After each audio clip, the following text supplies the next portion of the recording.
how did your clients choose you to be their financial advisor? Or put another way, what is the most important criteria that investors use when determining who they choose to both be their financial advisor and keep on as their financial advisor? I'm Samantha Russell, the Chief Evangelist at FMG Suite in 20 over 10. And today I'm going to share this information with you broken down by generation, which we just got from the Spectrum Group, who researches wealthy investors. Okay, so really interesting information in this data. We will link the full report below, so you can check it out there. But if you found this video helpful as well, make sure you give us a thumbs up and subscribe so that you always are getting new content from us each week. But the number one thing that I thought was incredibly interesting was that so many financial advisors are constantly talking about referrals, and that referrals are really the only way they've historically grown their business and the way that they plan to keep growing it in the future. Yet, this report from the Spectrum Group found that only 4% of millennials comes with a strong recommendation from trusted family or friends as the number one reason why they choose someone. Only 4%. And we know that this is the future. These are the future generations that are going to be the ones choosing advisory firms as everybody grows up. So this is incredibly important to pay attention to, right? So let's just take a step back and look at what the top 5 things that people chose overall are, and then sort of break it down by generation. So the number one thing that across the board worked for all generations, from the youngest to the oldest, was that the firm or the advisor was genuinely interested in the client's needs. So that's sort of a no-brainer.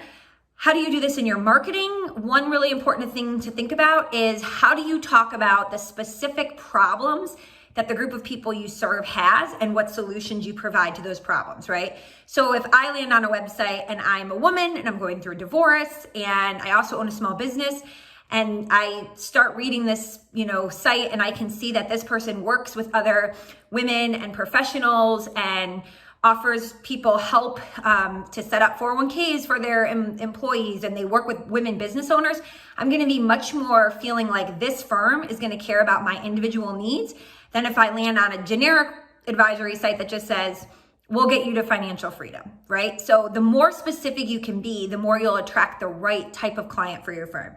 The second thing that people said overall was just good service. So this is something that I think goes without saying. We don't need to dive too much into that. The third one that I want to spend a little bit more time on, though, is reasonable fees. And I thought this was so interesting because, so many people still today in 2021 do not have their fees listed on their website.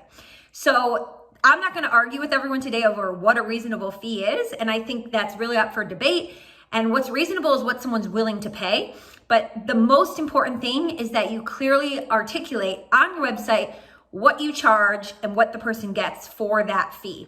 And I'm a huge fan, because there are so many different generations that have, different expectations for what reasonable is, or some people, want to be in the AUM model, some want to be in the subscription model. If you can, having multiple options or fee pricing packages for those different groups of people. So here's a great example from RLS Wealth Management, where they have one model for their younger clients who haven't hit their AUM threshold, and then another for those once they do hit it. And this is a great way to sort of serve multiple generations, right? Okay, then the fourth most important thing overall, all across the board, was a strong investment track record. So even though so many people are, really looking at investment management, the commoditization of investment management, put your money in a Vanguard fund for 30 years and keep it there, I still think that people want to see what is the track record of the firm. So that was number 4. And then number 5 was competent personnel. So feeling like the people they are working with are highly educated, understand what they're talking about. This one's really interesting because this can really be showcased through the content that you and your team communicate with both clients and prospects on that weekly basis. So having a newsletter where you're rounding up, here's the articles we read in the Wall Street Journal or the New York Times this week, and here's why it's important, or here's what economists are talking about. not even necessarily authoring your own content all the time, but sharing really, really relevant, timely information is crucial. Why it's so important to have a great, marketing communication strategy in order to show that competency, right? So those were the top 5 things that investors across the board thought were interesting. Just a couple other notable points I want to point out from this graph.